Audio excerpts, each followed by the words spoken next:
All right, we are green. Welcome back, brothers and sisters. I am Braden. This is Langley Outdoors, the place where we not only talk about what's going on in the gun world, our beautiful country, how we're going to fix this bad boy together. And guys, we have got to provide you with the most recent updates on the suppressor removal from the NFA. Now, of course, this is in the big, beautiful bill that Trump has coined. The politicking is going fast and furious. I did it on purpose, I know, but I'm going to walk you through every single thing that we have right this second. Guys, this is what you need to do. You need to hit that subscribe button, turn the notification bell on, make sure you are liking these videos, sharing them, because this will change on a dime. The better suited you are right this second to navigate what's about to happen, it will better prepare you for the future. Again, everything's always linked in the description box below, and as we go live here again, hit that subscribe button, like the video, and share everything out with that notification bell on. And with that said, you guys are in here. Let's dive right in. Okay, so if you guys have been living under a rock and you were not following last week when we got suppressors in the House bill removed from the NFA, this was a monumental moment. So now it goes into the Senate. They're currently on recess, okay? I'm going to walk you through the high-level stuff, and I'm going to show you everything we have over here. They are currently on recess, so there's going to be a lot of stuff that's scuttlebutt. There's going to be a lot of conversations happening on different interview circuits, all different TV specials. Like, it's going to be everywhere. Stay tuned. This is the ride, okay? So, make sure you jump over on X and follow me, this at Braden LOA. And I think this describes the current mood. The last post before we went live, the voters are looking at the GOP. I think that's a very accurate assessment.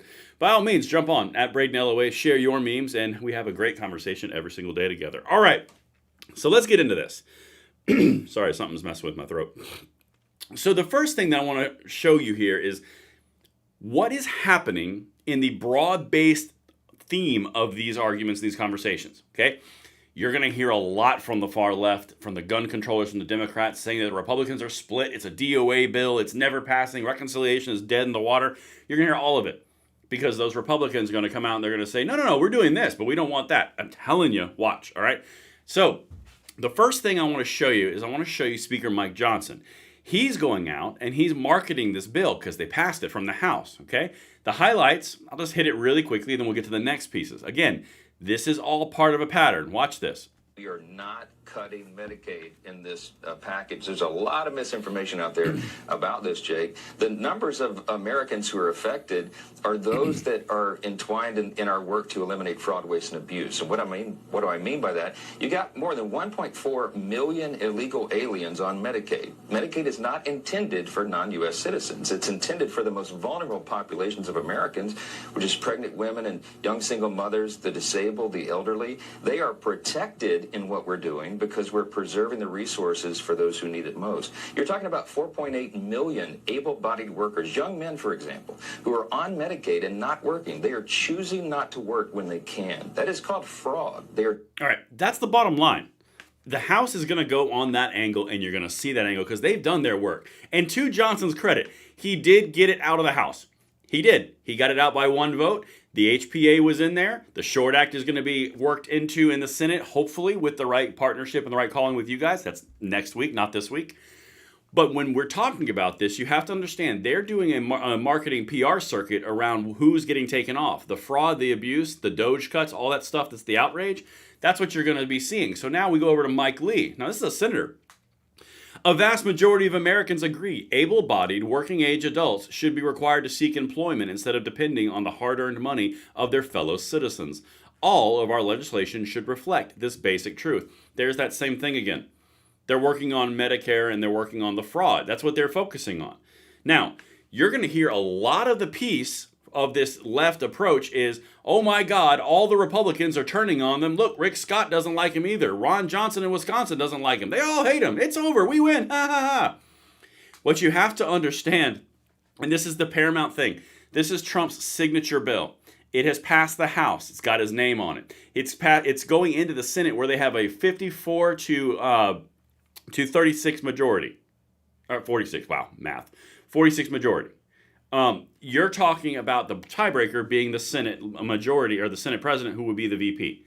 Guys, the cards are absolutely in favor of this thing passing. You even heard Lisa Murkowski in a video they did prior said the writing's kind of on the wall. Everyone wants it. It's obviously going to happen. So the question is not, is it going to be DOA? Is Murkowski or Collins going to screw us, the rhinos they are, because we have more votes than they are, right? It's this stuff right here. This is what Senator Rick Scott just said. Remember, the Democrats are going to tell you this thing's DOA because Republicans are bailing. But listen to what Rick Scott says. Watch this. Senator, I now want to shift gears to the big, beautiful bill. Senator Ron Johnson and Senator Rand Paul are threatening to not vote for it because they say it does not cut enough spending. What is your take on the current status of the big, beautiful bill? It's passed the House. Will you be voting for it, or will you be advocating for some changes? All right. That was really important. So this is on Charlie Kirk's show, and he said they're saying it doesn't cut enough. The reason that that's so important, again, the HPA and the suppressor removal is directly married to the big, beautiful bill. Everything that happens to the big, beautiful bill is going to happen to suppressors. That's the whole point. And I'll show you the one caveat on things that could go wrong and go right at the very end of this video. So it's not even a question of, oh my God, it cuts too much. The question is, it's not cutting enough. It's not conservative enough. But the Democrats aren't going to tell you that. They're just going to say, oh, they're not on board. Because the people who are saying we want more, like, you have to understand what they're doing. But let's continue. Listen to this very key phrase he says here. Well, look, I think all the Ron Johnson, Rand Paul, Mike Lee, all of us, we want a bill to pass. We want a good bill. We want a bill that secures the border. We want President Trump's agenda. We want to make sure we plus up the military. We want to make sure we all the DOGE opportunities to reduce costs are part of this bill, and then this bill to the extent we can. But guess what? The Democrats have increased the budget by over 50% in the last 5 years. The House bill cuts the spending by less than 2% over the next 10 years. It doesn't balance the budget. It isn't even close to balancing the budget. So there's a whole bunch of us. We are going to fight like hell to balance this budget. All right, so I'm going to leave that there for a second. Again, keep in mind what the Democrats are saying. That, oh my God, all the Republicans aren't on board because they're just so insane with how crazy Trump is. Yeah, the Senate Republicans are going, no, we want more. The House didn't even do anything that we wanted. We didn't even balance the budget. They only cut it by 2%, only by 2%. And then he partners it with the language that says, no, we want this to pass. We want the agenda to go forward. We want the DOGE cuts in place. We want to roll. That's not exactly what the Democrats are telling you, is it? This is where it's going to get really uncomfortable because the Democrats are going to go full court press on this, saying that it's done, it's gone, it's dead. And meanwhile, the Republicans are going to spend no time reassuring because they're going to do this game. This is how the sausage is made. This is the really nasty part of the sausage in the Senate. You already saw the nasty sausage in the House. The Senate is now where everyone gets on a camera because there's only 100 people. And the Republicans are the only ones going to vote for this because the Democrats have openly said no one's voting a single vote. I mean, that's exactly what you're going to see. Guys, we've been down this road so many times before. Look at that. Now just my X resets. Let's go to the next one. I've got a few more for you. Now, coming in from the rhino corner of the room, Senator Tom Tillis. This is a Republican from North Carolina. Democrats won't want to let the Trump tax cuts expire. We can't let that happen. The reason I brought that one in there is because this is a direct rhino from Rhino Central Town. Even he knows that something's got to pass. This is the point. The question is not, oh, can we get something across the board? The question is, what gets across the board? That's what they're all saying. I can never tell you I know 100% what's going to happen. I don't. But I can tell you that all the signs that they're all saying are all pointing to, we're going in this direction. It's just how we get there. That's what they're saying. All right.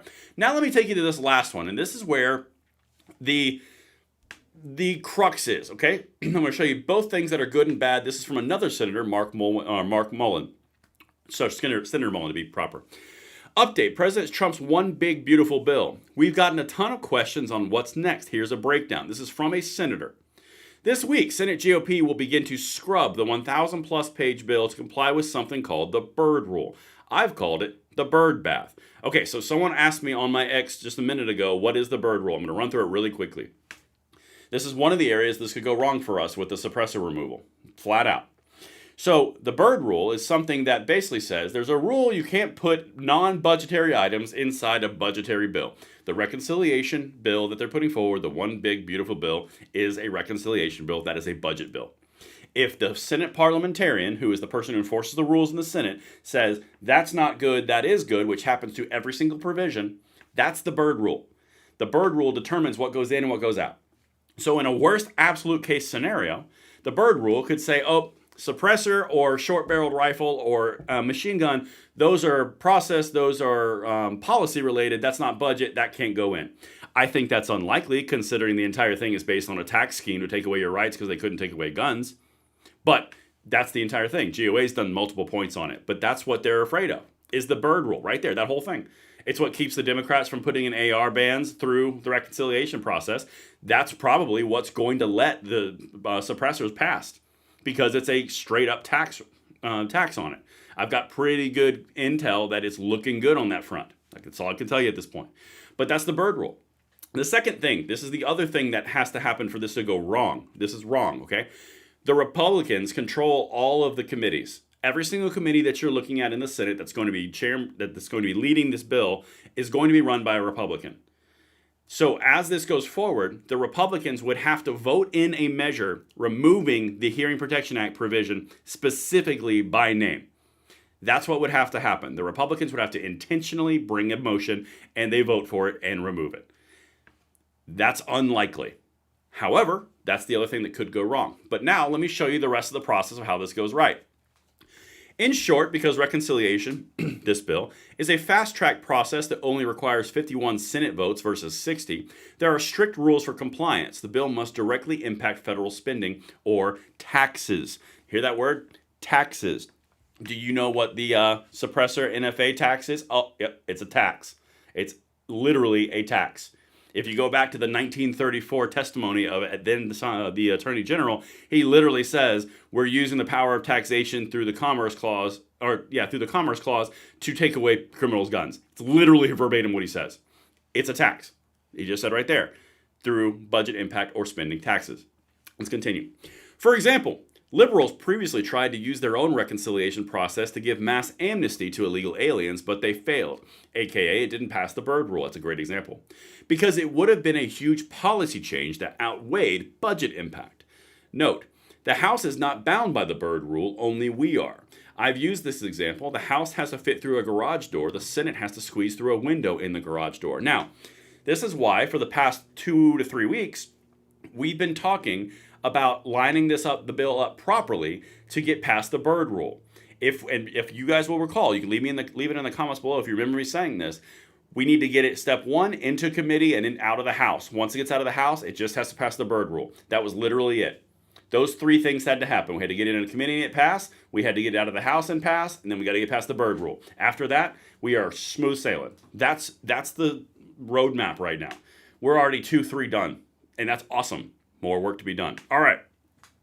It just comes down to process. We've got one shot to get it right. President Trump knows about the Byrd rule, and we're in 24/7 communication to pass the bill and deliver. On a politics standpoint, and this is a broad piece, and I've been following politics pretty intensely for the last 25, 30 years. When you have a politician put their name on something like this, and it's this type of branded thing, the Republicans kind of a branded thing, and you got all the voters doing this right here, that's when this becomes a very real thing. They're going to be pushing very hard for this specifically, which is why, in my estimation, you're seeing all of the Republican senators saying, we're going to get this done, but I don't like this provision, or we're going to get this done because it doesn't go far enough. Again, the Hearing Protection Act is directly married to the Big Beautiful Bill. Those 2 things are one and the same now. And we will be covering the Big Beautiful Bill like it's the suppressor removal, because it is. And that is the update that we've got right this second. So as we go forward for the rest of this week, you're looking at something to where I would say you're going to see a lot more of this for the next week. You're probably going to see them come back into Alpha Recess next week. I think it's Tuesday. And then it's going to start accelerating. Then the process is going to start. And then they're all going to be in D.C. And the churning inside the swamp is going to start happening. Everyone's going to find a camera. And we're going to be doing 3 videos a day for 3 weeks. That's what's going to happen. But right now, it's the calm before the storm, and you're getting little blips of lightning flashes as this is happening. But I will bring you every single thing that I can with some special stuff that we're putting together this week, which I know you guys are going to love because I guarantee you've never seen it before. But that's what I've got for you guys tonight on this live. So let me know what you think in the comments below, and thank you so much for tuning in, and I will see you on the next one. I'm Braden. See you later.